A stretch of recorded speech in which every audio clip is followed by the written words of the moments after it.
Welcome to Mobile Armor Radio, the podcast for all things Mecha. Jumpship incoming. Welcome to Mobile Armor Radio. This is episode 71 of the show all about mechs, mecha, anime, things with giant stompy robots. My name's Rob. I'm Bryan.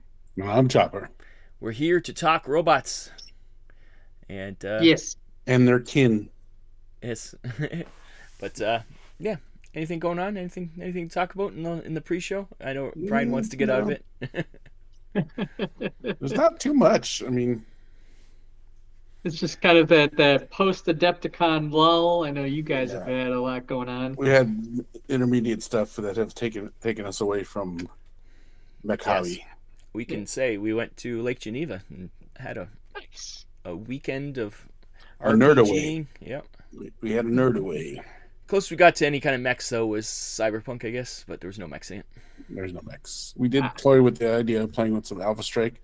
I don't know why we didn't. We never got around to it. Yeah. There were a lot of times we just didn't get off the couch. Yeah. Well, we were playing all day, so we didn't play all night either. So anyways, I guess with that preamble, we'll get to the actual show. We'll go to the Dropship. Sounds good.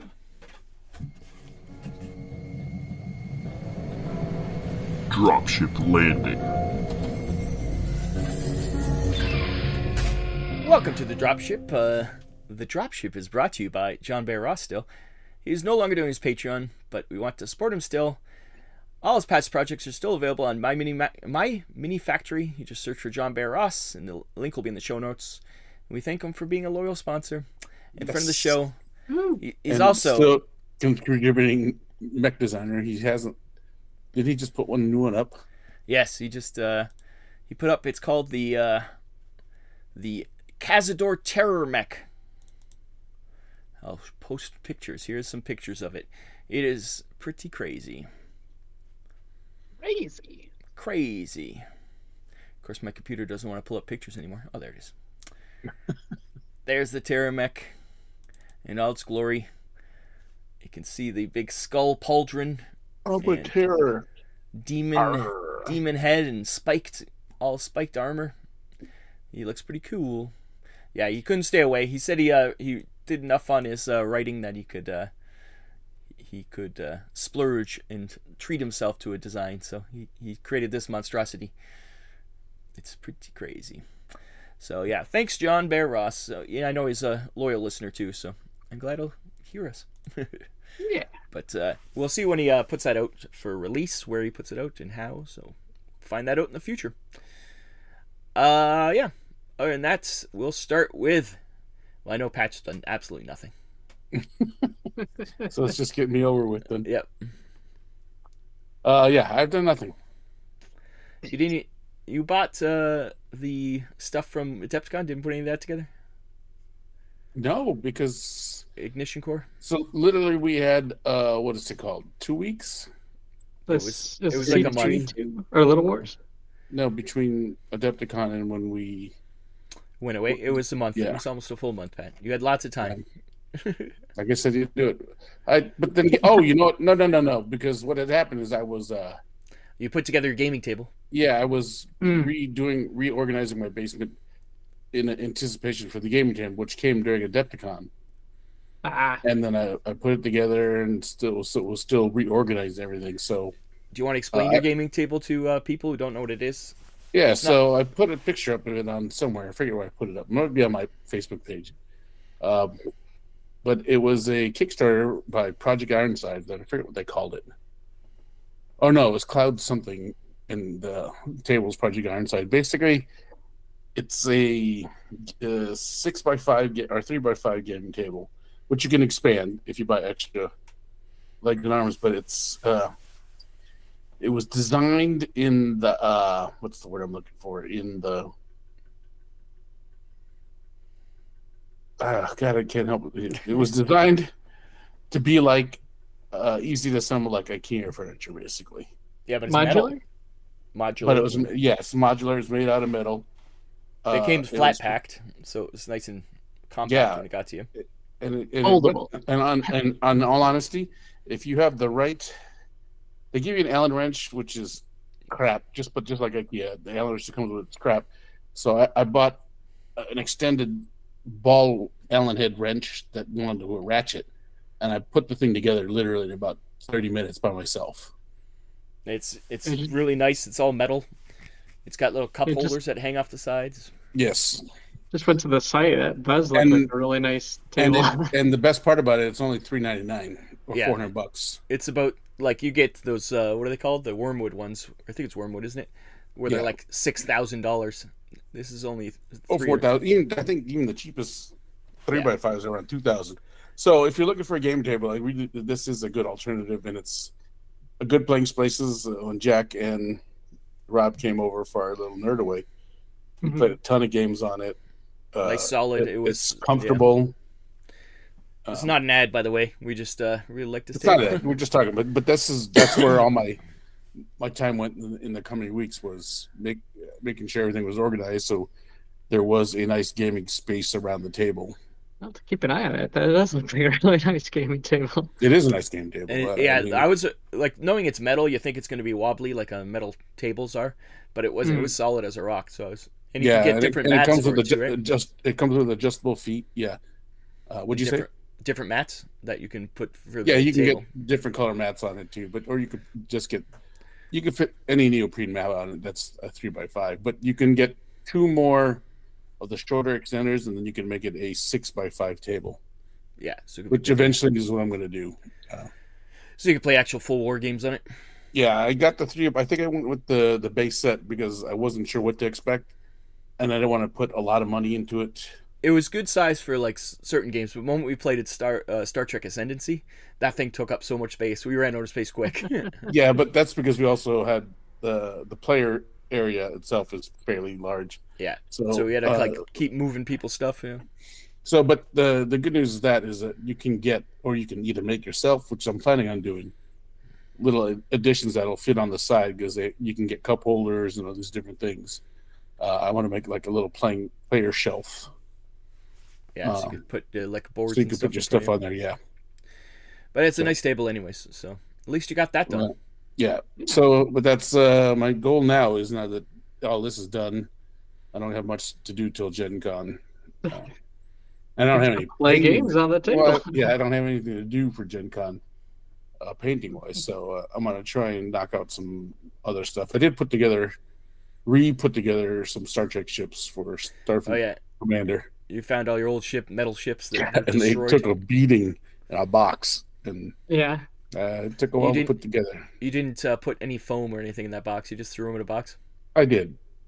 Well, because at that point I was in a frame of mind that I was never going to play again. Of course, when you just say you're never going to play again, a year later, I got these, and now they're trashed. And they were done by Mongoose, so they weren't the best cast. There was a lot of air bubbles in some of them. So, yeah, like air bubbles in like where the nacelles connect to the in metal, so it made them real fragile. So, but you're slowly putting. Did you find all the pieces for them? Yeah, they're all put together now. I just gotta touch up the parts that were all damaged and stuff. Yeah, paint wise. Yeah. Okay, Brian, have you done anything since our last talk? Trying to think. I did confirm that I do have the right size magnets for my ignition core mini. So nice. that was fun to check out. I also got some new super glue so I could put it together. No, it's kind of, I'm kind of in that post Adepticon hobby slump, which I usually get into. But I've been 3D printing a bunch of stuff. I got my printer back on track, and there's some new terrain that I'm working on printing out. A coach at from Family Gamer 777, friend of the show, pointed out a special infill design called Lightning, which I was unfamiliar with at that point. and it's makes things that are otherwise designed to be like pure solid to suddenly like they can be hollow on the inside and just fill in where they need to. Yeah, And that video was really interesting because he did like stress Yeah. tests and stuff on it, and it's amazing how strong it still is. With I don't know what percentage it was he did. Yeah, that's the stuff that I was printing too. Yeah. was that same rock terrain. So yeah, that was the majority of hobby time. It's mostly turning into take care of lawn time. So It's that time of year. yeah. So yeah, otherwise, sadly, not a whole lot to report on my side, but I do, at some point I kind of want to get back into the hobby gear and start painting and getting stuff done again. Someday. Someday. For me, my buddy Jack, we were just talking about, he gave me the Throne Zui from Gundam 00 that I assembled. It's a Gundam kit, and it was pretty fun. It's pretty posable, and it has big weapons and big jets and stuff. So it's a fun kit. But it was. 00 had some great mech designs. He's very orange. Very- But yeah, it was fun. I haven't done a Gundam kit in forever, so it was fun to get back Yeah. into doing those kits. And yeah, I don't think I screwed them up at all, which is unusual. Usually I lose something or I break something, so I didn't do either of those. Nice. The other thing I did put my ignition core together. I don't think I mentioned I bought it, but I actually put it together. I made my Mobile Zero. Is it Mobile Zero? Is that what it's called? With all the different. Yeah, I think he's Mobile Zero. But all the different weapon options with magnetized, plus the two pilots. So he's got tons of different ways he can be used. And I do like in the game you can switch it out on the fly, which is kind of fun. Mm-hmm. So he's all magnetized up. And I also did my Nephilim, the whole Strike Force. They're pretty Nice. fun. I'm amazed Yeah. how big they I need actually to- are. I know. I need to finish up my Like Oni one. yeah, like, Mm. these guys are big. Like they're, quite large. Yeah, the big support mechs are ginormous, or Yeah. the big mech is ginormous, and the support mechs are not tiny either. But Yeah, like these are my support mechs. Yeah, they're very cool. how do you I feel? What's up? How's your jump ship? Oh yeah, my jump. It was cool. It's like a representation of what would it be. Like it doesn't actually fit the guys, but yep, I liked it. It's yeah, I can't wait to paint those guys up. I got all new paints from Pat, so I'm going to Nice. paint those up soon. But that's about it. I've been working on it. It was more than usual, but yeah, I just assembled a lot of stuff, but I haven't painted anything. Since I did those mechs last time. So, but the one thing that's got away that I would have been working on is I wanted a Voltron from Target, and it was not to be. It was sold out, or they didn't have stock yet. It's kind of up in the air. We tried. So if anybody knows, like keep looking on Target site because I'll ship it to Pat, but no, it's not available. But yeah, it was the re-release, the 40th anniversary of Voltron. It was like the original toy. They re-released it. Playmates has. It's very Nice. cool. I don't want to spring for those super expensive ones, but it's pretty fun, and I wanted it, and it's not to be mine yet. Someday, maybe the 50th anniversary, I'll get the Voltron. Someday. But it's not to be yet, unfortunately.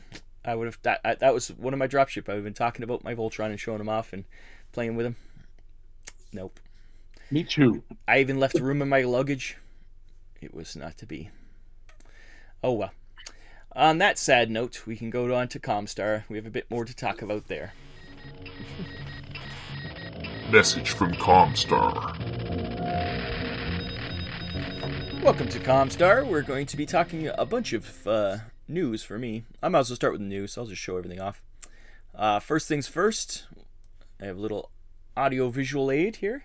It's the Transformers 1 trailer popped. Anybody excited about Transformers 1? I am. It's It does look fun. Some of the characterization, I think, is they're making a jump to a different audience. I kind of feel like.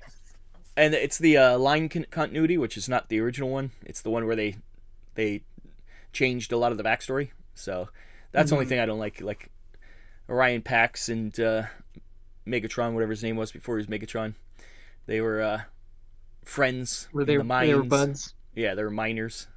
It's like slightly different than the original version, and yeah, but it looks fun. It looks like it'll be funny. At least it has some, and at least it doesn't look like Bay Transformers. It looks like actual Transformers. So I'm sure I'll watch it. I don't. I see it's going to theaters, so that's the cutest thing. They were actually putting this up in the theaters.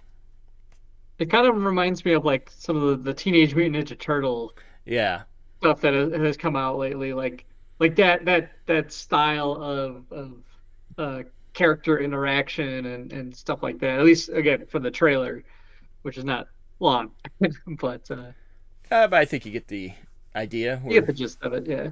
They get their transforming cogs and become real Transformers, and I assume by the end you see that. Much like Magneto and Professor X or many other examples, Megatron and Orion Pax will have different ideas of how to go about change in the They were the best friends. They because obviously eventually they were the best of friends, they were the worst of friends. Eventually one is leader of the Autobots and the other one's leader of the Decepticons, so yeah. I do like the story version that comic book we were reading. What was it? Image? Was it Image? Megatron? No, it was oh, now you messed up my brain. It was IDW. IDW, that's right. Megatron Origin, where he was the miner and Gladiator. And then turned Slave Revolt. Yeah, I think that's what's gonna. It's kind of combining that plus there's Quintessons in it, so it's also combining the Quintesson invasion of Cybertron, I think too. Oh, okay. So I think that's where it's going. You do see a lot of the classic, like looks of people. You see Starscream and Soundwave and people like that. So I think they're gonna have everybody in it eventually, and it should be fun. Hopefully, it will be fun. That's all we want. It does look like, if nothing else, it is presenting like a fun time. It's not taking itself too seriously, or it's also not making like. Being too jokey, I don't think. I think it's pretty. The voice cast is crazy. Like instead of using actual voice actors, they're all like famous people. So that's a little weird. Like, why would you hire Thor and he's not doing a Thor voice? Like he's using some American voice. Like it's so weird. They do that every once in a while. Disney does that quite a bit too. Well, it's Hasbro, so. But yeah, it's odd that they don't. Wow, I guess. By this point, Peter Cullen and Frank Welker and those kind of guys are getting pretty old, so their voices would be way too old for young versions of themselves. So, I guess it's fine. They're doing like the Mario movie or Sonic and all those where they get the stunt actors just to get names on the. So people are like, oh, Chris Hemsworth, like, let's go. So. Idris Elba as Knuckles. Yeah, that's right. Is he really Knuckles? Yeah. He's actually really into it, which is neat. I haven't watched. Does he have a British accent? Does he like use his real accent, or does he use the American accent? Did he use his wire accent? I actually haven't seen the Sonic movies, but I know he was really uses his, into it. He uses his wire accent. Yeah, or Cyberpunk. He did. I think he did American accent in Cyberpunk too. But his real accent's cooler. Anyways, that was that. The other thing that I want to discuss. Oh, just a quick one. Toy, or what's it called now? It's not Toy Galaxy. It's something else now. They have a different name now, but the link will be in the show notes. They did the history of Macross. They do histories of like all these different toys and animes and cartoons and stuff, and they're really in depth. So if you want to know how Macross started and all the history behind it, it's really interesting. Like a lot of it I'd never even heard of before. You know, you're so used to hearing about Robotech because they brought it over. The actual history of Macross is pretty interesting also. So it was fun how it came about and the different visions that eventually formed Macross. So it was a good video. The other thing, there is a new Kickstarter for something called MekBorg in Steel Psalm. It's based on MekBorg. I don't know if either you guys ever play MekBorg? I don't think so. It sounds familiar though. It's a Swedish RPG. I guess it's it's like a heavy metal RPG, they call it. It's high on character depth and midnight. pretty crazy. But yeah, it's a mech role playing game. It's got like it's in Canadian dollars. It's got 165,000 US out of 8,000 gold, so it's not bad. 8,000 gold? An 8,000 goal. Oh, I thought you were still in Dungeons & Dragons mode. No. At the time of recording, 16 days to go and almost 2,000 backers. So it was interesting. I was like, oh, I'm not sure if I want to play MekBorg or a MekBorg, as it's called. I don't know the difference between... It's two different designers. One does MekBorg and the other does this Steel Psalm. So I like MekBorg just because it sounds funny. MekBorg. It means... Definitely sounds like the Swedish chef. It means dark fort in Swedish. And then the other big Kickstarter is our boy, Cameron. Got Payday, Redline Payday. It's doing quite well. Out of its right? You funded pretty quickly, if I remember it. First day, I think he was almost 200%. He's at 15,000, almost 16,000 of a 7,000 goal. 16 days left also. He's got 165 backers. I'm a backer. Are you a backer? I am a backer. But it's good going for all the miniatures and stuff, but he's doing well. So can't wait for Payday to come out. It's good that seems like he's doing good on it after all the delays and stuff. So I think his computer died right at last second. It was supposed to launch on April 1st. But, yeah. As a joke, the computer died. So, April Fools. It launched on my birthday, April 16th. So it looks good. So back Payday if you can back it for the original stuff and plus the new expansions. I'm really excited about the mercs, so I can't wait to play them. I think that's it for the news. Anybody Speaking of the 1st of April, in a not joke, the big RX-78 Gundam in Japan has been retired. Mm-hmm. They've been in the process of disassembling it. It was really neat. I'm kind of sad that I didn't get a chance to me too. Get over there and check it out in person. They have other ones, but not ones that move like that. Did they say why they the cut unicorn, I think, is... I would assume that you got to pay the rent on it, plus I think the maintenance. Can you imagine maintenance on that thing? It'd probably, it'd be expensive to maintain it in the weather and everything, so... Yeah, considering that it is just kind of a nerdy hobby kind of thing. Well, it's big in Japan, but still not that It is big in Japan. Literally. I think everybody in Japan who wanted to see it saw it. I'm sure. So yeah. Unfortunately, it's all the rest of us who don't get to Japan every day didn't get to see it. Yeah, but it had a pretty good run. I'm trying to remember how many years it was actually up. It was quite a few. Quite a few. I think probably when we started the show, we were talking about. I think so. Probably it's been like 5 or 6 years. But so good on you, RX-70, RX-78. You were awesome and a feat of nerdy engineering. Maybe they should do something else now. Yeah, I imagine they will. I think something's probably in the works because I think it was probably pretty successful for them. I wonder who did it. Like, was it a separate company or was it actually? I don't know who owns Gundam anymore. It was Bandai. Bandai owns it. Bandai Sunrise. Yeah. Who owns the Gundam statue? Because in Detroit. What? In Detroit. If it's an independent company, they could get a license for another one. Maybe get Escaflowne or that'd be pretty sweet. No, or a Macross. Eat the earth. Yeah. No. Yeah. Another big one. Yeah, like Macross would be the biggest one, I guess, that they didn't do. But it was very cool. I think next one maybe they just redo 78, but this time's freestanding, so it can just walk on its own. Put some weapons on it. Japan can take over the world. But yeah. It was really cool. Any other news, Pat? Do you got anything? You said you haven't done much. No, I spent a lot of time prepping for Nerdaway that I didn't do anything but D&D for like weeks. Yeah, I didn't read any books or anything. Yeah, I haven't. Well, I'm still reading the Battletech books. I'm still going through them all, but I'm just on the reconstruction of the Free Worlds League. They're all coming back for the Ilkan era. So, Bryan, anything you've watched or played?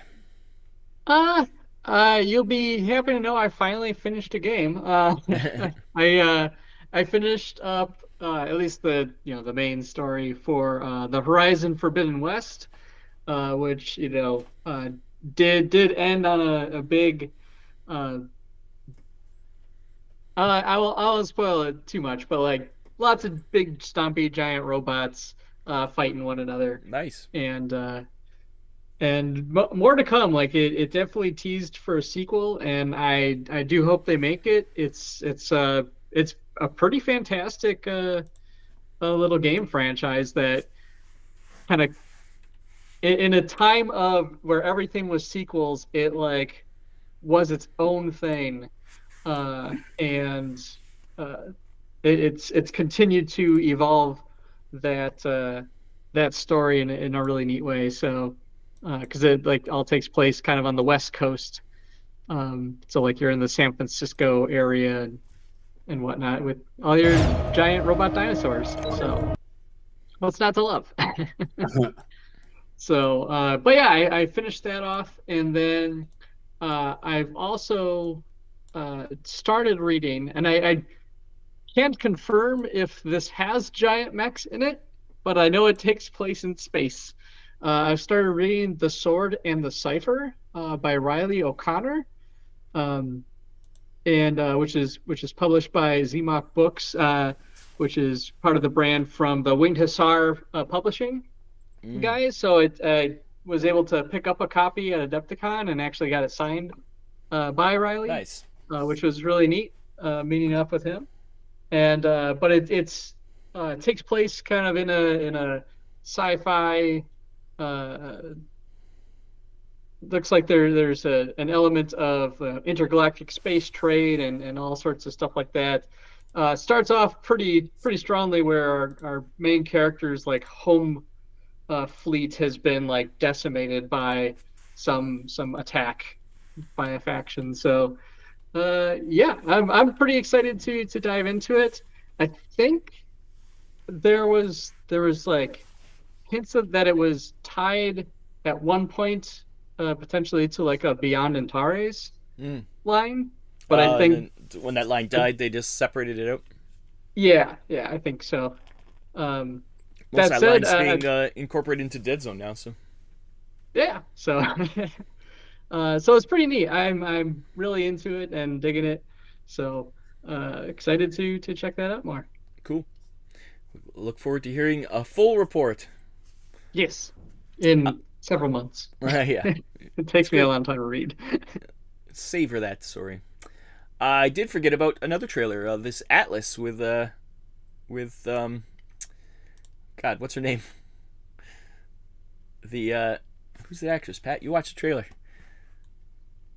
Atlas. We did? Yeah, Jennifer Lopez. Oh yeah, that thing. It's a Netflix movie. It's got a giant mech in it, though. It does, and an AI, but Yep. Jennifer Lopez is She the mech pilot. she seems like she's a non-combatant who ends up in this. Spoiler alert: Jennifer Lopez is the mech pilot. Yeah, her name's Atlas, but she's not a mech pilot, I don't think. But so her and this AI mech have to join forces to survive on a planet. It looks like. So we have a mech movie, a full movie with big stars. She has to fight the AI, and she's the only one that I think thinks like it or something like that. I remember right, but they're going after the bad AI. Well, I don't know, but she's Yeah. she's in a mech that has AI, anyways. But Yeah, which she doesn't trust. well, who would? But anyways, it looks like a buddy cop with a mech and a girl. So There you go. it's gonna be on Netflix, so I'm sure I'll check it out just because hey, it's got a giant mech in it. But that's a good sign. There's a movie of like a big movie that has with a big star that has a mech in it. So is this the future? Are we gonna see more movies with big giant stompies in them? The distant future of The mech looks 2024. a lot like a Strider, by the way. It does. It looks a lot like a Love Strider from Dead Zone. So yeah, it should be a fun movie. I forgot to mention it because we saw the trailer. But looks like a lot of action. Other than that, anybody else got anything else? Nothing. Okay. Well, Fallout has been pretty well received. there's power armor and kind of It's true. power I, suits. I haven't started that watching it, but Fallout looks fun. And it's a big resurgence in the Fallout brand because of the TV show. Yeah. We'll go to the MechBay Hanger then. Let's get out of here and talk about our main subject. Let's do it. Yeah. Now entering the MechBay Hanger. Welcome to the MechBay Hanger. This one we haven't done like a list of just our favorite things in a while, so I decided we're going to do a list of our favorite big ships from mech anime or mech related anime or whatever. Big ships. Just mech related because I don't have a lot of anime. We're not necessarily from anime, from anything.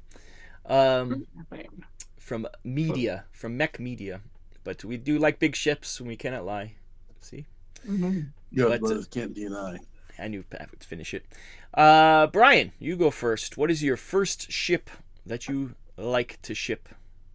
Sure. So the first one on my list, admittedly, I did just kind of go with anime for a lot of my picks. But I threw out the Macross quarter from Macross Frontier. It's cool looking, that's for sure. Yeah, it's basically it's a scaled down, just like a battleship in the same design as like the SDF-1. It services mostly just a flight crew of combined. It's just a quarter the size of the SDF-1. Is that why it's called a quarter? And over the course of the show, like it's the main ship that our heroes are working off of, which flies around to protect the main city ship, which I'm trying to remember what it's called in Frontier, if it's actually called the Frontier. It even transforms. Yeah. Does it transform? Yep. Oh yeah. It transforms. It has a really awesome. The bridge does look like a head, so I assumed it transformed. Spiral cannon that one of its launch arms turns into. So you can see a giant cannon there for sure.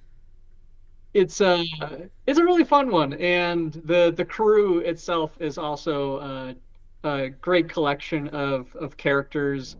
The helmsman is this really boisterous character. The leader of the flight group just really loves the band Firebomber, and so their attack formations are named after the Macross 7 band's songs. There's several Zentradi that also serve aboard the ship as well, so it's kind of a combined race species one, which is really cool. And yeah, it gets a lot of action during the show, and it's just a really cool ship. Cool.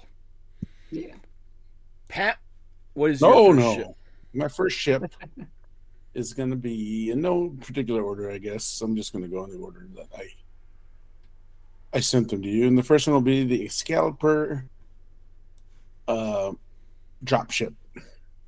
From Battletech? From Battletech. It's an Aerosphere dropship. But it was one of my favorites, one in using in Battle Force, yeah. Because it allows you to bring in up to 90 heavy vehicles, 3 lances, and a ton of battalions of infantry battalions. So you want to bring in a bunch of guys. You get the. It's just a giant arsenal. And it looks like an egg. It does. It looks like an egg, but it looks small, but it's really ginormous when it hits the ground. Yeah. The one behind your head is a Union one. That's a different one, but this one is a little bit more oblong. Yeah. But dropships are fun. Yeah, so we should name a segment after them. Just the fact that it's got 90, can carry 90 heavy vehicles in it, and 12 mechs. That's a ton of forces. I always think when I read about these things, I always think like, you can imagine the size of something that, and to see it take off, it must have been amazing. Like, you know, like it'd be so, like the rumble from it and stuff. But they describe them as pretty much skyscrapers that can fly. So yeah, it's pretty amazing that we'll probably never have a dropship like this, but it'd be cool. Yeah, and it's got a ton of weapons, so it can fend for itself as it's coming in the atmosphere against aerospace fighters. Yeah, you know, it's got an AC-5, it's got 5 LRMs, it's got 3 lasers, 10 medium lasers, 2 PPCs. It's just... Yep, it's crazy. It's like a mobile fort. A mobile MekBorg, as they say. Yeah. Morkborg. And this is, I think, after reading about it a little bit, it replaces the Colossal style, the Colossal class. That's the word I was looking for. The Excalibur class, the Colossal class dropship, which is roughly the same thing, but I don't think it carried as much. Yeah. So you like the egg ones more than the aerodynamic ones? I do, because you know, when I think dropship, I don't think, you know, personal yacht craft. I think of planetary takeover dropships. That's what I think of. The ones that set down and then they don't leave. Yeah, they leave to leave, but they don't leave to go to the next island. You know what I'm saying? Yeah. We're not island hopping. Fun. So, well, my first one is called a Invid Carrier. The big clamshells. The clamshells of Invids. And I just love them from the show because they just open up and like thousands of Invids would just pour off the decks. But they literally are just like what do they call it? What do women have with the cameo with the mirror in the? It's a pocket mirror. Yeah, and it just like opens up. Yep. Or a powder case. Yeah, and it just pops open and all the little bug guys fly out. Invid are creepy at the best time, but these things, I liked in the show. Every time they'd show up, it would just be like, oh, it's over. We got this huge fleet of Invid coming. So that is my first choice. We're back to Bryan. What you got, Bryan? So the next one, it was kind of my Gundam pick. And I gotta say, I am actually a huge fan of the Nahel Argama, which is, I think it first appears in Double Zeta, but is later seen in Gundam Unicorn.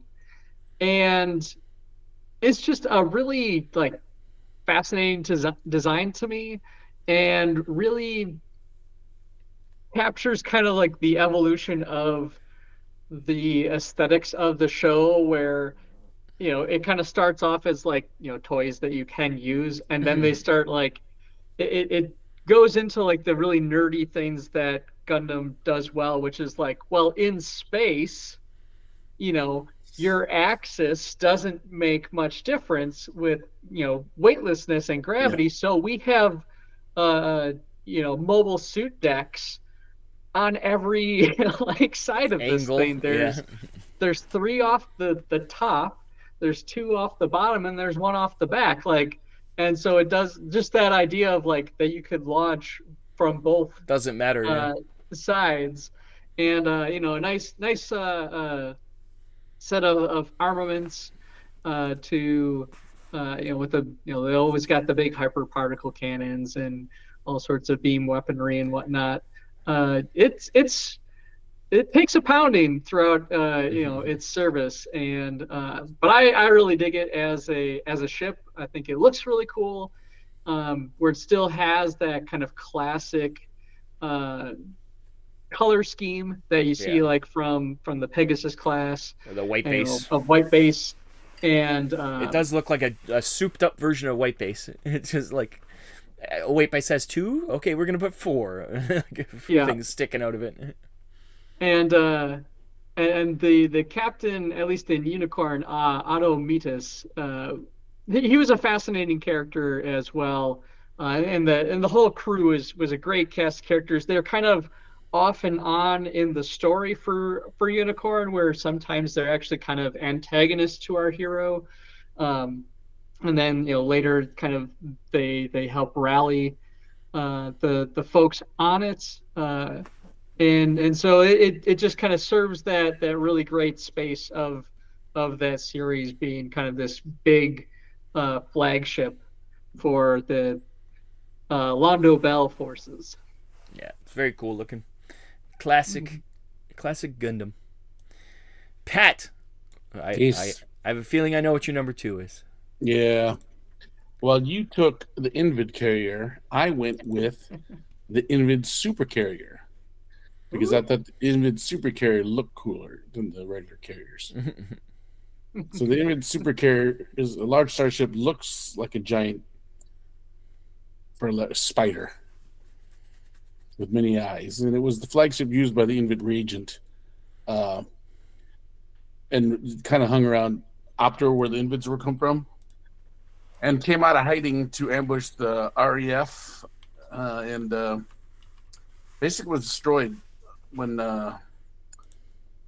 Britai assaulted the super carrier, and I forget who destroyed it though. Whose ship blasted it with a synchro cannon? Admittedly, I don't recall. Yeah, that's an old one. So, but anyway, the super carrier ended up getting destroyed, but you know, it dropped Invid like you wouldn't believe too, but it didn't come out of a clamshell. But this was the boss's flagship. Yeah, I had the wrong one at first, but yeah, the super carrier with the it's disturbing looking. I like it. Yeah. When I saw it, because it only makes 1 or 2 appearances. In the I was gonna say there's not many pictures of it. I think this is the only picture of the. Yeah, it only makes very quick. But when I saw it, I was like, "Oh, look at that thing!" Because the other Invid flagship is looks like Stario. It's a big starfish. So. Yeah. But this thing, I was like, "Oh, this is menacing." This is why I like the Invid. It looks like a giant Invid, pretty much. Yeah. Yeah, it's creepy. So, but that's my number 2. Nice. My number 2 is... I can't remember what it is now. My number 2 is... Oh, yeah. From a little-known show called Transformers. I chose the Ark. Robots in disguise. Most of the time you see the Ark, you just see its ass end stuck in a mountain. But in later stuff, like the Netflix show, you actually see the Ark. They fly around in it and go different places. They actually use the ship. Yeah, I think you see it in the latest Transformer with the Beast guys. Oh, really? I refuse to acknowledge those movies as Transformer movies. Sorry. Well, the thing is, I think because I thought one of the cool things was like, oh, they actually used the ship. Recently, they came out with a giant toy of it that transforms, but once again, shouldn't transform. That's weird.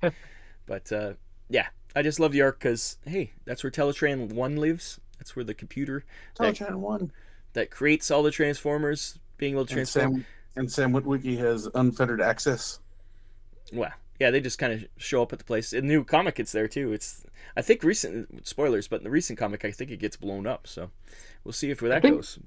And I think on the video game Fall of Cybertron, like you're fighting on the Ark in the big finale, which is a really, really fun sequence where you're switching back and forth between Autobots and Decepticons. No, you're fighting it yourself. Yeah, it's really cool. That's cool. Yeah, I've always meant to play those games. I've never got around to it, but yeah. Yeah, they're really solid.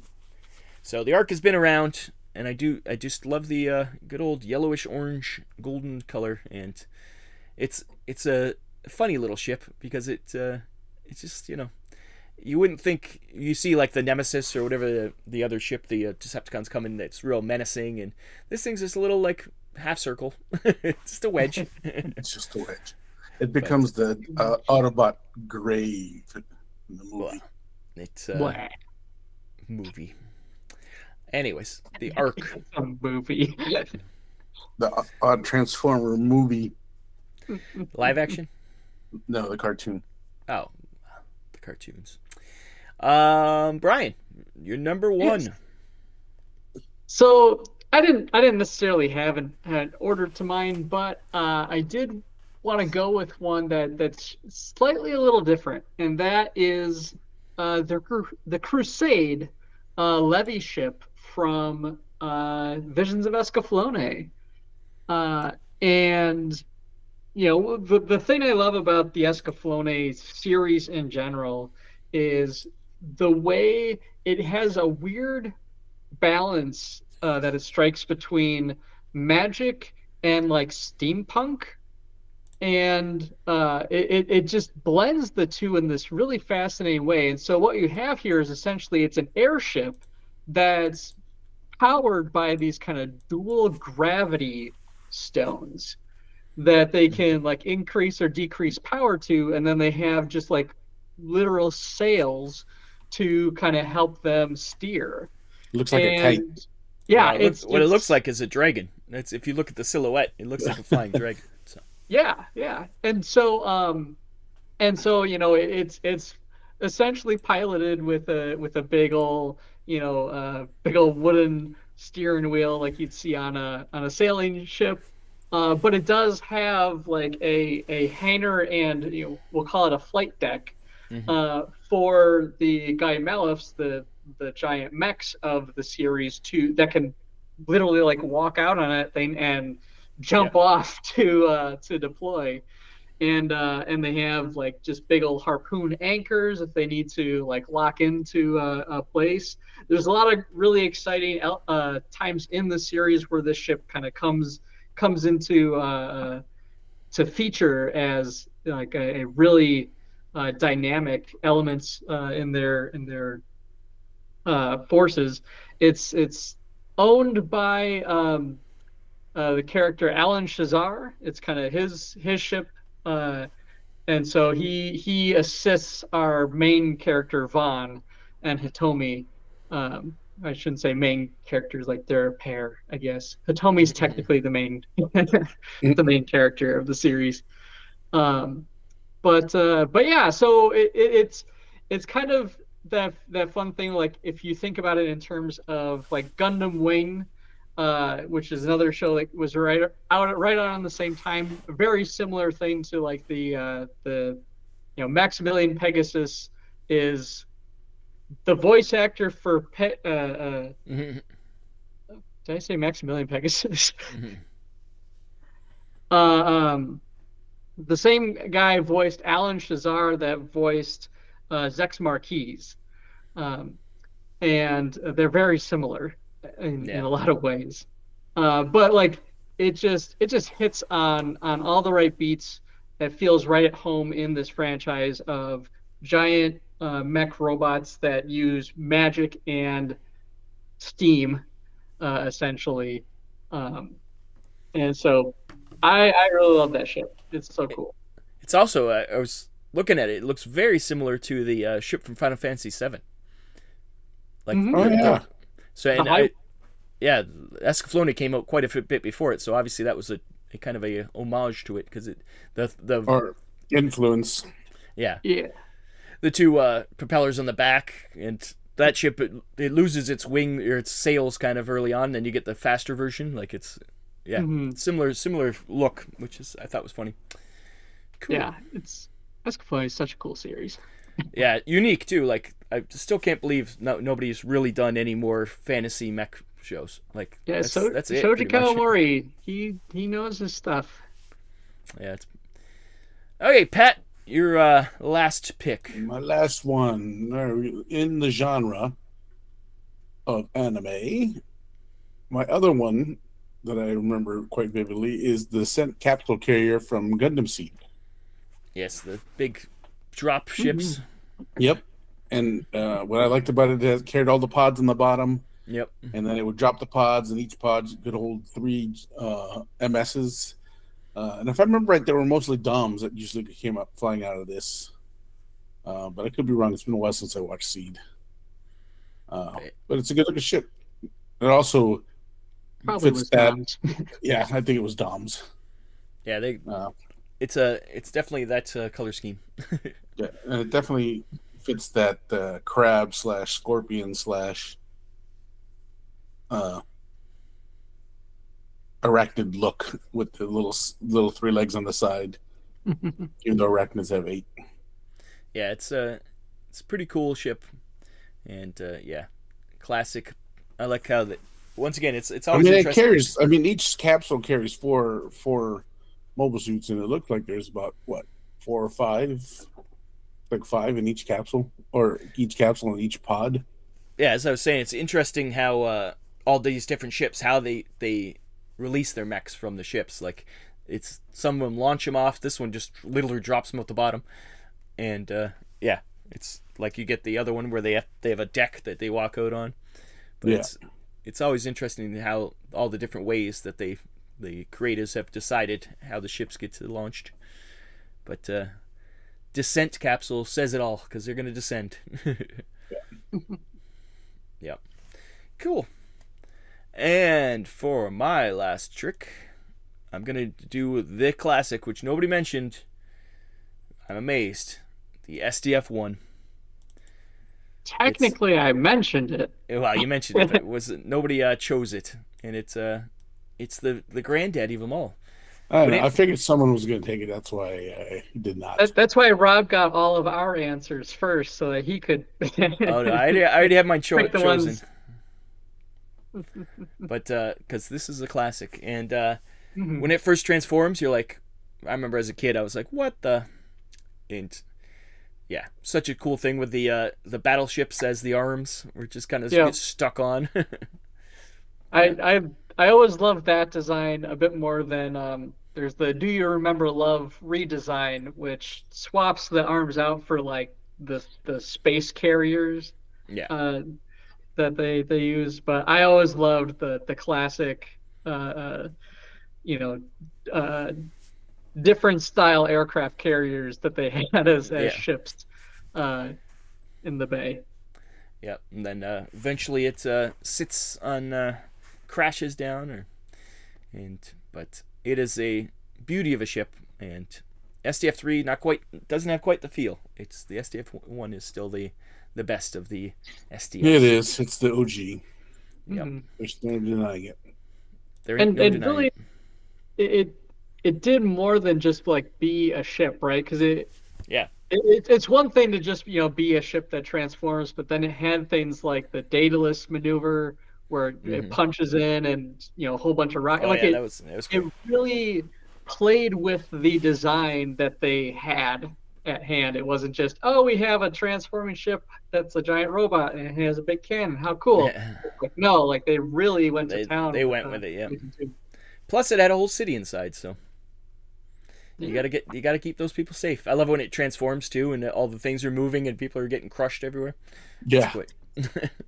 It's like, oh yeah, that's great. This city it doesn't really fit inside this ship. But yeah, it's a beauty of a ship. One of the first big ships in anime, I would think, and it's a classic, as you can see.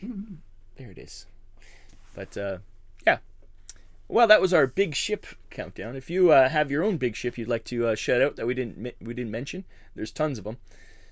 White Base. I'm amazed nobody mentioned White Base, but Bryan kind of touched on it with the better version of White Base. Yeah, I was going to talk about it too, but we were talking about our favorites. And while White Base is cool, it was never really my favorite. So if you have a favorite, comment below on the video or come to our Facebook group and discuss there. You can post pictures. Yeah. I don't know if there's anything more to say about big ships. They're pretty great. They're pretty great. And they're almost every mech show has a big ship, so it's a classic of the genre, especially the space ones. The space ones all need it, so yeah. So with that, we'll hit the exfil, I guess, guys, right? Woohoo! Let's get out of here. Let's exfil out of here. And with that, we go to the exfil. We're almost done another month of Mobile Armor Radio. Had one last thing that came to mind. If you go and happen to see the Gundam Seed Freedom movie, which should be coming out shortly after this episode airs, let us know what you thought of it. I know a couple of friends of mine are planning to go see it. Depending on my schedule, I might see. I know there's showings nearby. Like nice. My local theater has has a 7 o'clock on a Tuesday night, and Ooh, it might I'll be have to the see if only there's- show. I'll have to see if there's one showing around here. I'm sure there is. Chicago's quite large. I almost guarantee there's none showing around me. So, but So I'm if sure it'll you've gotten to eventually see show that- up somewhere. Yeah, Yeah. it'll be fun. So yeah, comment below on anything we got wrong. That's always probably a possibility. But join the discussion on the Facebook group. That's where it mostly happens, I would say. Twitter a little bit, but Twitter's more for just causing trouble. That's what Twitter's for. So Facebook's a friendly place. We keep it we keep everybody friendly in our Facebook group. At So. least in our Facebook group. I mean, Yeah. there's those Facebook groups out there. Well, that's right. Ours is pretty good. All the guys who post stuff, they're all always have something to discuss or look at. Nice positive game. I do love our community. Yep. Bunch So of bunch of good people. shout out to our community, and and like, share, comment, subscribe, all that stuff.